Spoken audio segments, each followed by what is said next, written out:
back on her feet and in the garden. It's meditative for me. Kate Spurry says it's time to relax after a stressful couple of months. I wasn't able to garden because it takes so much dexterity.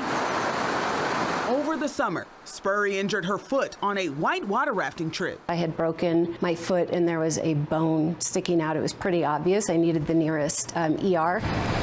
She had surgery at Marshall Medical Center in Placerville. I got great care. They did a great job. They stitched me up and gave me some antibiotics and tetanus shot and sent me on my way with some crutches and a cast. But that's when the headache started.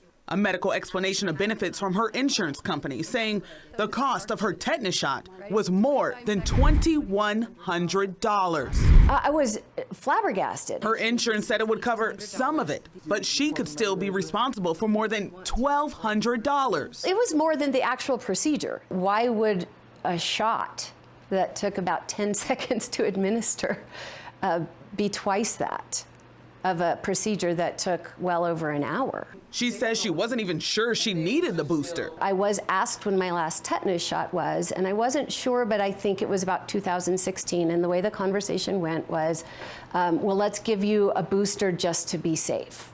Sure, right? In shock. She says she called the hospital several times over the course of a week, trying to make sure the bill was correct. The gal that I spoke to said, nope, that's correct, and emergency care is always more expensive. At her wit's end, she also contacted KCRA 3 Investigates.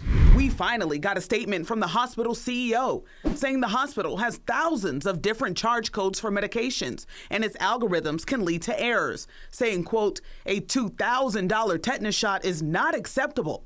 The statement goes on to say, I want to thank those who have brought discrepancies to our attention. Now, after KCRA 3 Investigates reached out to Marshall Medical Center, its president and CEO says it is now reviewing their pricing approach for all medications. Well, I don't know what the outcome here is going to be, so I'm not sure if what I'm doing is going to be effective, but certainly ask questions. Call the insurance company, ask questions, call the hospital, ask them questions.